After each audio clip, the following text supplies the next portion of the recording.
Bismillahirrahmanirrahim. Assalamualaikum warahmatullahi wabarakatuh.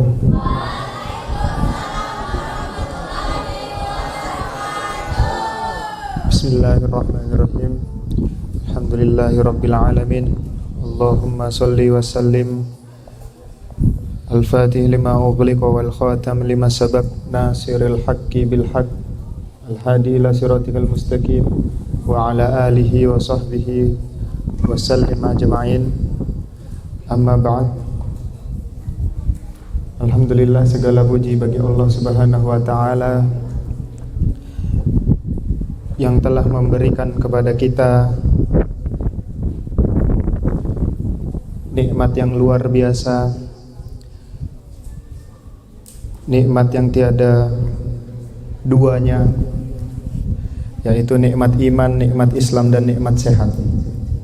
Salawat serta salam tak lupa kita haturkan kepada Nabi Muhammad sallallahu alaihi wasallam, yang mana hari ini kita telah memasuki awal daripada bulan Rabiul Awal. Bulan Rabiul Awal adalah bulan di mana Rasulullah sallallahu alaihi wasallam dilahirkan. Para ulama ahli tarikh menyebutkan bahwasannya Nabi Muhammad sallallahu alaihi wasallam dilahirkan pada 12 Rabiul Awal pada hari Senin. Alhamdulillah, hari ini bertepatan dengan hari Senin yang ada di bulan Rabiul Awal. Dikatakan di dalam hadis Nabi Muhammad sallallahu alaihi wasallam bersabda, "Man shalla alayya salatan wahidan sallallahu alaihi biha asra." Maka dari itu, pada bulan Rabiul Awal ini, pada bulan maulidnya Nabi Muhammad, pada bulan kelahirannya Nabi Muhammad, hendaklah kita semua memperbanyak untuk membaca sholawat kepada baginda Nabi Muhammad sallallahu alaihi wasallam.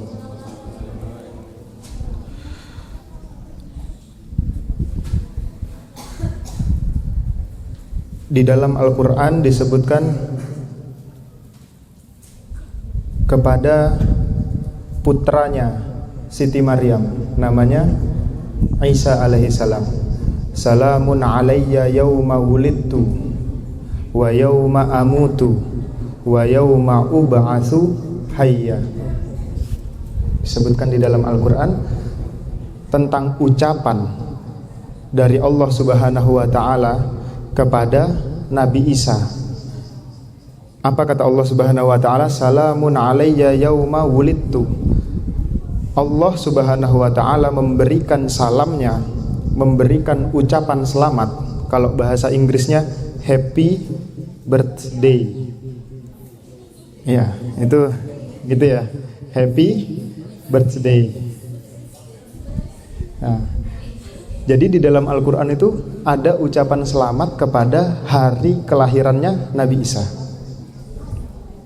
Dari sana para ulama menyebutkan atau mengambil hukum bahwasannya jika Nabi Isa alaihi salam mendapatkan salam, mendapatkan ucapan bahagia atas hari kelahirannya, maka orang yang lebih berhak untuk lebih mendapatkan salam dan mengucap dan mendapatkan ucapan selamat atas hari kelahirannya adalah Nabi Muhammad.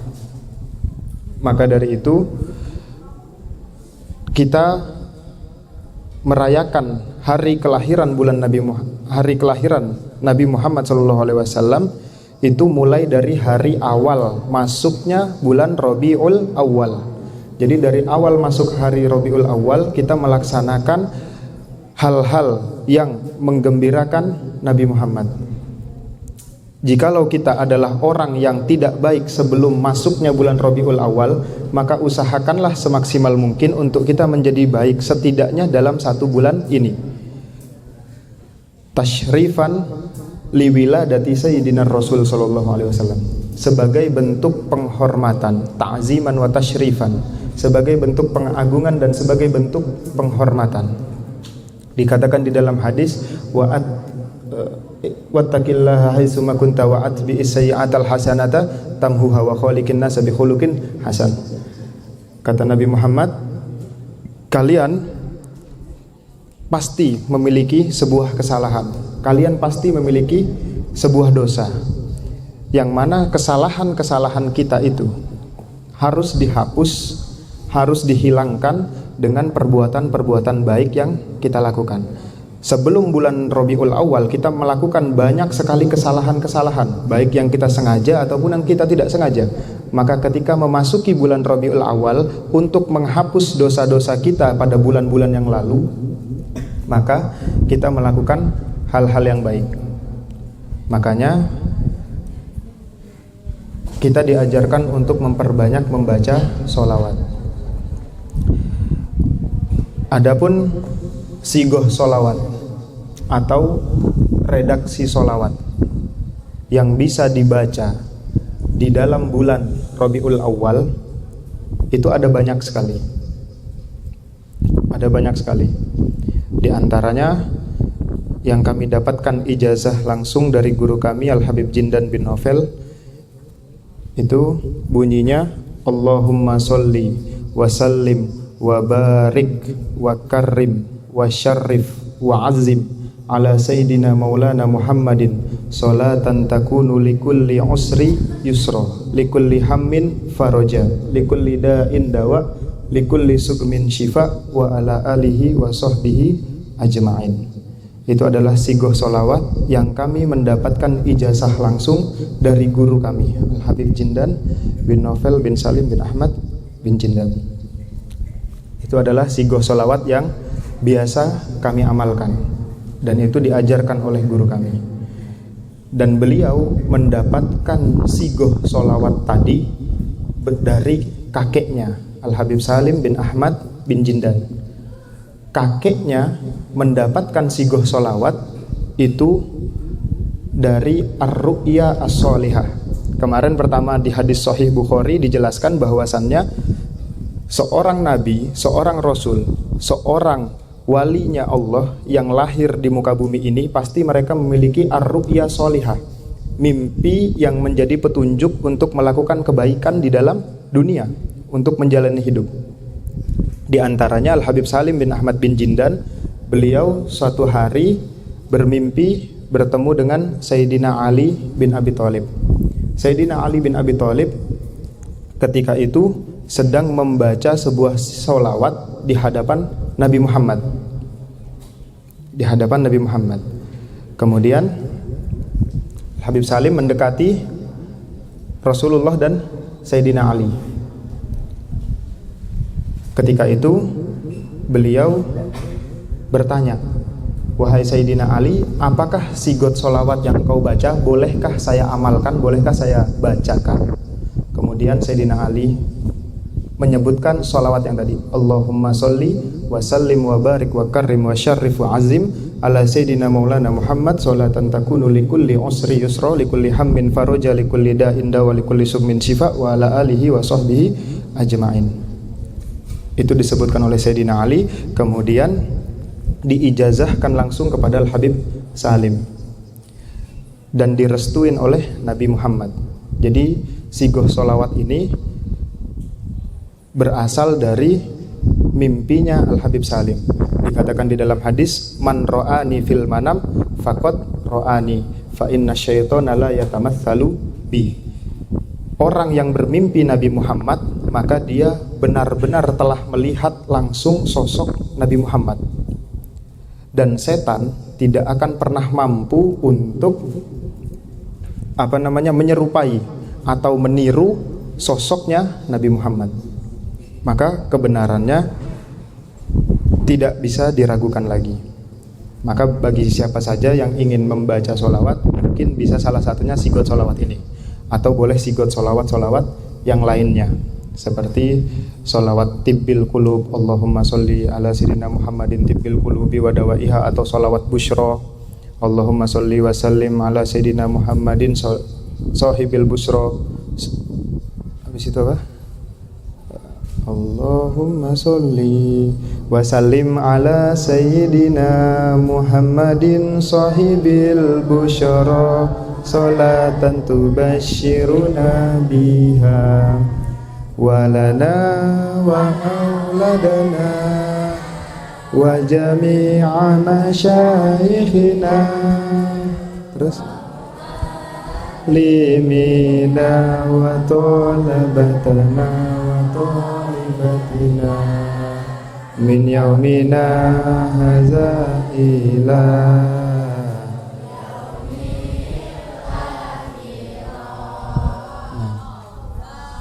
Itu sholawat yang diajarkan oleh Al-Habib Segaf bin Hasan Baharun, pimpinan UII Dalwa. Itu diajarkan oleh Al-Habib Segaf Baharun yang dipopulerkan oleh beliau. Cuman beliau mengambil dari Sayyid Muhammad bin Alwi bin Abbas Al-Maliki. Sholawat Bushro itu tadi. Kalau sholawat Bushro itu ada hitungannya, minimal dibaca 41. Kalau sholawat Bushro 41. Kalau sholawat yang tadi kami sebutkan, kita bertanya sama Habib Jindan, dibaca berapa? Kata Habib Jindan, hatta 1 kali tidak masalah. Meskipun cuman 1 kali dalam 1 hari, sekali dalam sehari. Begitu sedikit pembukaan tentang bulan Rabiul Awal, bulan di mana dilahirkan baginda Nabi Muhammad sallallahu alaihi wasallam.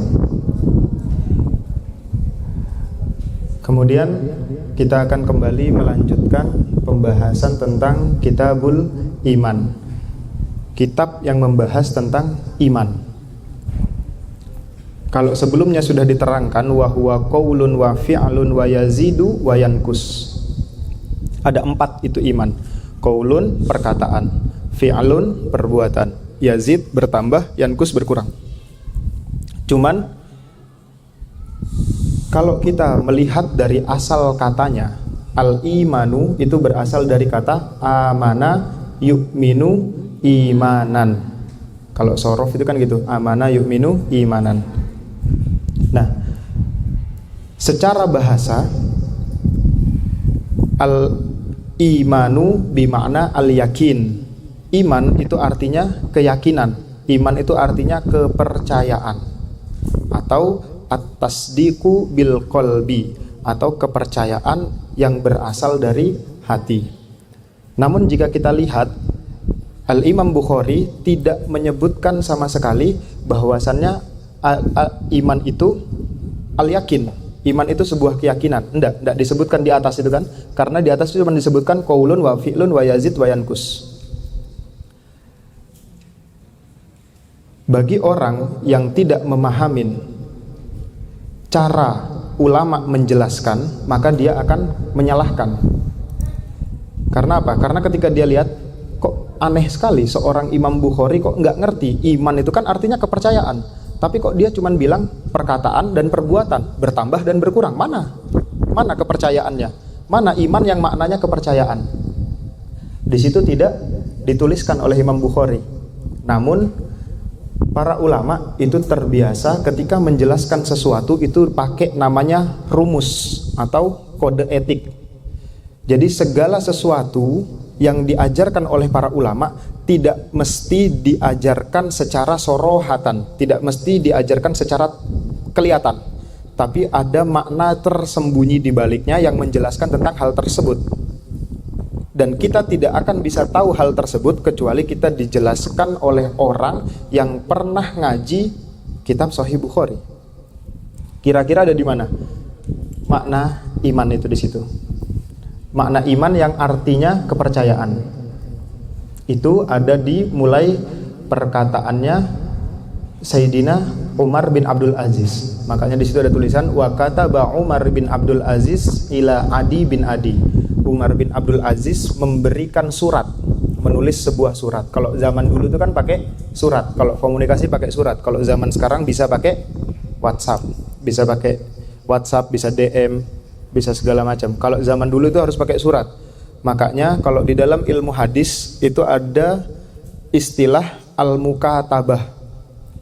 Seseorang itu dia bisa menerima ilmu melalui jalur al-mukatabah atau via surat. Jadi dia bisa diakuin sebagai seorang murid via surat. Kalau kayak misalnya Imam Bukhari misalnya berada di daerah Uzbekistan. Kemudian ada ulama hebat lainnya yang tinggal di daerah Mesir. Antara Uzbek sama Mesir itu kan jauh. Atau nggak usah Imam Bukhari deh, contohnya biar kalian tergambar. Kayak kita misalnya, kita di Indonesia hidup di Sampit. Kemudian kita mau berguru sama seseorang yang hebat yang tinggal di Pulau Jawa. Kalau zaman dulu, dengan kita saling surat menyurat, bertukar surat, kita bisa dianggap sebagai murid. Kalau sekarang kita bisa mengikuti dari via Zoom atau via media sosial live. Misalnya kayak ini, live di YouTube, itu kita bisa menjadi seorang murid dari guru yang mengajar di YouTube. Hal tersebut pernah ditanyakan langsung kepada Al-Habib Umar bin Muhammad bin Salim bin Hafid. Ada orang yang bertanya, Habib, kita ini jauh dari kota Tarim. Kita ini tidak punya akses untuk datang ke kota Tarim untuk belajar sama engkau. Apakah kita bisa engkau anggap murid meskipun kita ngajinya lewat YouTube, meskipun ngajinya lewat sosial media? Terus kemudian Habib Umar menjawab, bisa. Itu kata beliau berdasarkan cerita-cerita para ulama dulu, yang mana mereka menjadi seorang murid karena al-mukatabah, karena saling surat menyurat. Sama seperti ini, Umar bin Abdul Aziz memberikan surat kepada Adi bin Adi. Maka kalau kalian lihat penjelasan tentang siapa Adi bin Adi, maka dia adalah seorang muridnya Umar bin Abdul Aziz, yang saat itu adalah khalifah dinasti apa? Dinasti Umayyah. Beliau adalah salah satu khalifah terbaik di zaman dinasti Umayyah. Apa kata beliau? Innalil imani faraidho.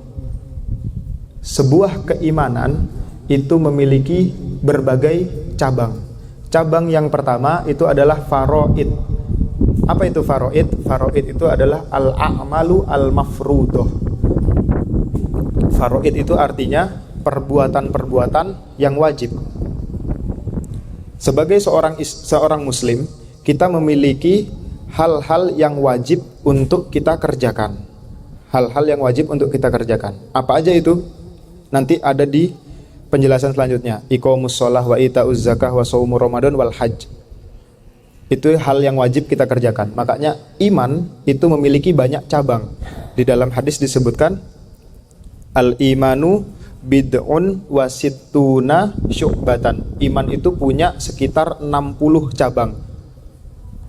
Dan al-haya, rasa malu, merupakan salah satu cabangnya keimanan. Kemudian dijelaskan yang pertama, innalil imani faraidho. Iman itu punya sesuatu yang wajib kita kerjakan, yaitu amalan-amalan wajib yang kita kerjakan seperti sholat, puasa, zakat, haji. Kemudian apa lagi? Syara'i'a.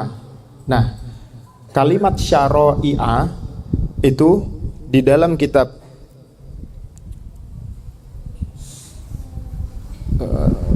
Umdatul Qori yang ditulis oleh Al-Imam Al-Aini, beliau menjelaskan syara'i'a itu maknanya al-aqaid, itu maknanya keyakinan. Jadi iman itu punya cabang namanya keyakinan. Nah, disinilah poin yang mau saya jelaskan, bahwasannya Imam Bukhari tidak menyebutkan al-imanu huwa al-i'tiqad, tidak disebutkan di awal, tapi Imam Bukhari menjelaskan iman itu adalah keyakinan, itu di sini melalui surat menyuratnya Umar bin Abdul Aziz dengan Adi bin Adi. Dari kalimat syara'i'a itu dijelaskan oleh Al-Imam Al-Aini, kata beliau syara'i'a bimakna al-aqaid al-islamiyah, yaitu adalah kepercayaan. Itu dia di situ. Kemudian wahududan, salah satu juga cabangnya iman itu adalah hudud. Apa itu hudud?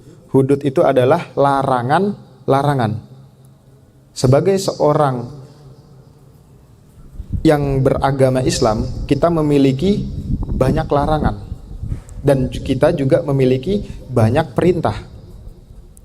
Perintah dikerjakan, larangan ditinggalkan. Meskipun terkadang pada realita kehidupan kita tidak semua perintah kita kerjakan, namun hampir semua larangan pengen kita coba. Nah, ketika kita seperti itu, kira-kira apakah pantas kita disebut sebagai orang Islam? Sedangkan seorang Muslim itu dia, seorang yang beriman itu dia punya namanya hudud. Salah satu cabangnya adalah hudud, yaitu meninggalkan sesuatu yang dilarang. Kemudian wasunanan. Sunan itu artinya al-a'malu al-mandubah, atau amalan-amalan yang disunnahkan, yaitu mengikuti apa yang dikerjakan sama Nabi. Qaulun wa fi'lun wa takrirun minan Nabi sallallahu alaihi wasallam, yaitu perkataan, perbuatan dan ketetapan yang dilakukan oleh Nabi Muhammad itu adalah sunnah. Sebagai contoh misalnya Nabi Muhammad itu diceritakan di dalam kitab Syama'il Muhammadiyah, beliau itu suka at-tajammul. Apa artinya tajammul? Apa maknanya jamil? Bagus, cantik. Jadi Nabi Muhammad itu suka merapikan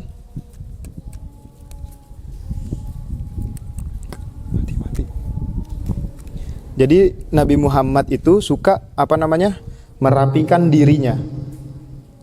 Suka apa sih bahasa kitanya tuh, bahasa Indonesia itu suka rapi-rapi, suka berbersih, merawat diri ya. Nabi Muhammad itu suka merawat diri.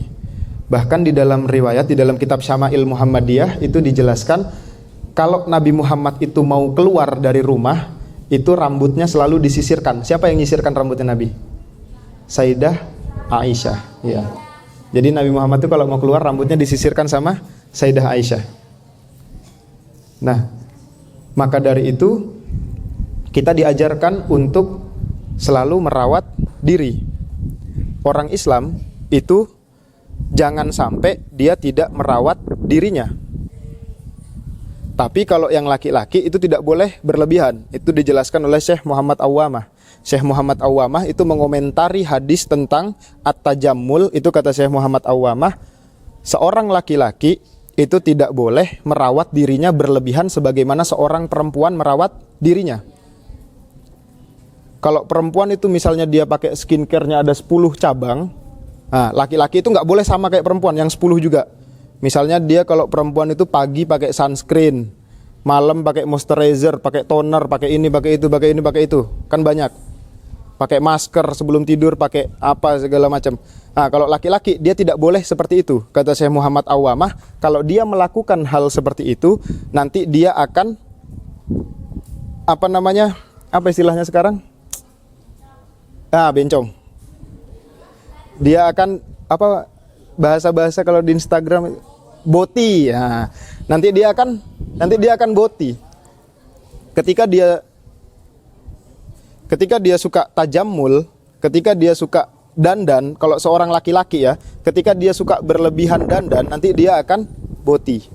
Makanya komentarnya Syekh Muhammad Awwamah, kalau seorang laki-laki itu tidak boleh tajammul terlalu berlebihan. Nah,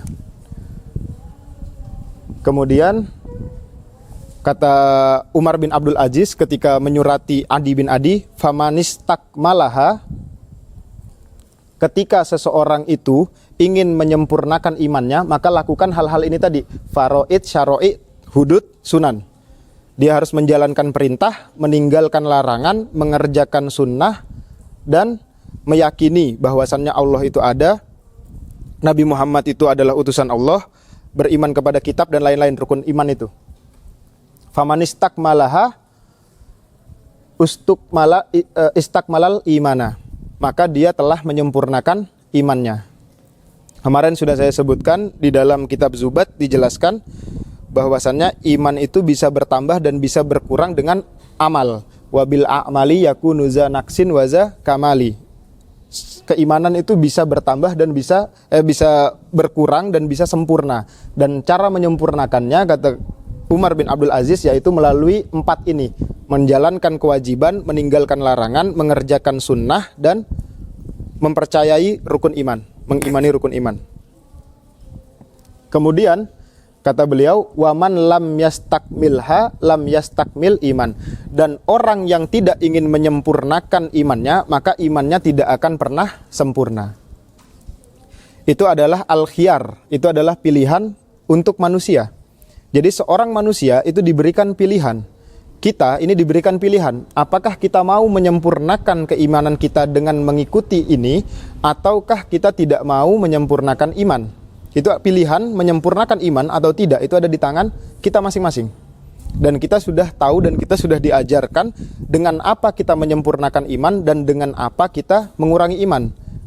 Dikatakan oleh Ibnu Ruslan tadi apa? Wabil a'mali, dengan amal, dengan melakukan perbuatan. Kalau kita melakukan perbuatannya itu baik, maka iman kita akan semakin sempurna. Tapi kalau kita melakukan sesuatu yang buruk, iman kita akan semakin berkurang.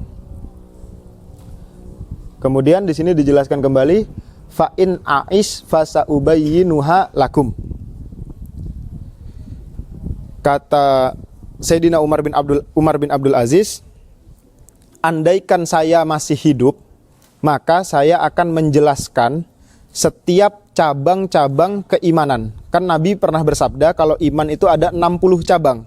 Ini kan yang disebutkan baru 4 dari 60 cabang. Kalau saya masih hidup, saya akan jelaskan sisanya. Berarti masih ada 56 cabang lagi. Saya akan jelaskan semuanya. Kemudian kata beliau, hatta ta'amalu biha. Sehingga kalian semua itu bisa mengamalkan apa yang telah saya ajarkan. Ketika kita belajar sesuatu, kita itu dituntut untuk mengamalkan sesuatu itu.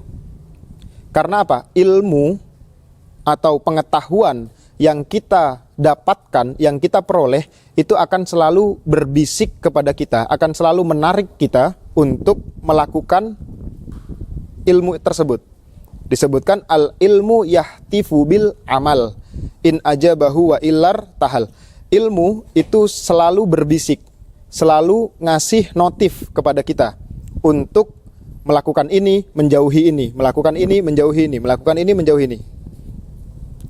Itu ilmu, tugasnya ilmu. Al-ilmu yahtifu bil amal. In ajabahu. Kalau dia menerima notif tersebut, dia mengikuti apa yang dibisikkan oleh ilmu, maka ia akan tetap berada di jalan yang benar. Wa illa, kalau misalkan orang tersebut tidak mengamalkan ilmunya, irtahal. Ilmu itu yang akan pergi. Makanya tidak heran ketika kita belajar, ketika kita banyak menerima ilmu pengetahuan dan ilmu itu hilang dari kita. Ilmu itu hilang bukan cuman sebab kita tidak murojaah, tapi salah satu juga sebabnya adalah karena kita tidak mengamalkan ilmu tersebut. Jadi ilmu yang pergi meninggalkan kita. Pada hakikatnya kita tidak pernah pergi meninggalkan ilmu, namun ilmulah yang meninggalkan kita ketika kita tidak mengamalkan ilmu tersebut. Dan ilmu itu adalah cahayanya Allah. Kata Imam Waqi, wa nurullahi la yu'talil asi. Dan ilmu itu tidak akan datang kepada orang-orang yang setiap harinya melakukan kesalahan-kesalahan yang sudah pernah ia lakukan di masa lampau. Setiap kita, setiap anak Adam itu mahalul khotok wan nisyan. Pasti kita memiliki kesalahan-kesalahan. Pasti kita memiliki dosa-dosa. Namun ketika kita ingin kembali kepada Allah Subhanahu wa ta'ala, tidak ada jalan yang tertutup. Semua itu tetap terbuka. Setiap hari Allah membuka kesempatan kepada kita di sepertiga malam. Ketika sepertiga malam, Allah menyeru kepada hamba-hambanya, wahai hamba-hambaku, adakah di antara kalian yang ingin meminta sesuatu kepadaku lalu aku kabulkan? Itu di sepertiga malam. Kemudian ada juga Allah mengatakan, wahai hambaku, apakah ada dosa yang ingin saya maafkan jika kalian ingin bertobat? Makanya sepertiga malam itu adalah waktu yang tepat untuk meminta maaf dan waktu yang tepat untuk meminta keinginan kita. Makanya di sepertiga malam itu kebanyakan orang yang punya hajat, misalnya orang yang punya keinginan, dia biasanya akan bangun di sepertiga malam atau biasa disebut waktu sahar. Waktu sahar itu sepertiga malam. Sekitar kalau dijamkan jam sekarang itu sekitar jam 2, jam 3 malam. Itu adalah waktu di mana kita bisa beribadah semaksimal mungkin karena kita tidak dilihat oleh orang. Di saat orang lain tidur, kita bangun beribadah. Di saat orang lain tidur, kita bangun meminta ampun kepada Allah Subhanahu wa taala. Itu adalah waktu yang paling bagus. Dan di waktu itu juga, kata Kiai Hasyim Asy'ari di dalam kitabnya, adalah waktu yang paling bagus untuk menghafal. Kemudian setelah subuh itu diulang di murojaah. Jadi di sepertiga malam kita menghafal, habis subuh kita ulang. Sepertiga malam kita ngafal, habis subuh kita ulang. Nah, kemudian di sini disebutkan lagi, wa in amut fama ana ala suhbatikum biharis. Namun jika saya ternyata ajalnya lebih dulu datang, jika saya ternyata nanti sebelum sempat menjelaskan wafat duluan, maka saya sudah punya cita-cita untuk menyampaikan ilmu. Maka saya sudah punya cita-cita untuk menyampaikan keilmuan. Dan setiap orang dibalas oleh Allah tergantung dari niatnya. Sebagaimana di hadis pertama Sahih Bukhari, innamal a'malu binniyat. Suatu hari di kitab Ihya Ulumuddin diceritakan Nabi Isa pernah berjalan dengan kaumnya. Kaumnya Nabi Isa disebut kaum apa? Kaum apa? Kaumnya Nabi Isa? Hawariyun. Jadi pengikutnya Nabi Isa itu disebut Hawariyun. Nah, kemudian ini azan masjid sini. Azan masjid sini. Jadi Nabi Isa pernah berjalan dengan kaumnya. Namanya Hawariyun. Diceritakan di dalam kitab Ihya Ulumuddin. Pada saat Nabi Isa berjalan dengan kaumnya Hawariyun, itu mereka bertemu dengan sekelompok orang-orang yang tidak mampu. Di saat itu Nabi Isa membantu orang-orang tersebut bersama beberapa orang dari kalangan Hawariyun. Dan di saat itu pula ada salah satu orang dari kelompok Hawariyun ini yang berbisik di dalam hatinya. Kata dia, andaikan saya ini punya harta sebesar gunung-gunung yang ada di sini, maka saya akan menginfakkan itu untuk orang-orang yang fakir ini. Namun karena saya tidak punya, maka saya hanya bisa melihat. Dia memiliki niat, memiliki tekad yang kuat untuk membantu orang fakir tersebut, padahal dia tidak mampu juga. Setelah itu berlalu berapa tahun, orang ini wafat, orang ini meninggal dunia. Setelah orang ini wafat, meninggal dunia, Nabi Isa diberikan wahyu oleh Allah untuk menjelaskan kepada umatnya dengan bermimpi ketemu sama salah satu umatnya tadi. Ketika beliau bermimpi bertemu dengan salah satu umatnya yang berada di surga. Di sana sang umat ini bertanya kepada Nabi Isa, "Wahai Isa, kenapa aku dibalas oleh Tuhan kita pahala sedekah sebanyak gunung yang ada di negeri kita itu? Padahal saya tidak pernah punya uang sebanyak itu dan saya tidak pernah menginfak atau berinfak sebanyak itu." Kemudian Nabi Isa menjawab, "Kamu memang tidak pernah berinfak sebanyak itu dan kamu memang tidak pernah memiliki harta sebanyak itu untuk diinfakkan. Namun kamu pernah memiliki niat dan kamu pernah memiliki tekad, ketika kamu punya, kamu akan bersedekah sebanyak itu. Dan di sanalah Allah membalas kebaikanmu itu melalui niatmu." Makanya di dalam hadis yang lain, niatul mu'min khairum min amalih. niatnya seorang mukmin itu terkadang lebih baik daripada amal perbuatannya. Kenapa? Karena ketika kita melakukan suatu kebaikan, ketika kita beramal, bisa jadi kadang-kadang ada disisipin riya, ada disisipin sombong, ada disisipin ujub. Namun ketika kita hanya berniat, itu biasanya kholis lillah. Itu hanya untuk Allah Subhanahu wa taala. Cukup sampai di sini aja. Kurang lebihnya mohon maaf. Wassalamualaikum warahmatullahi wabarakatuh.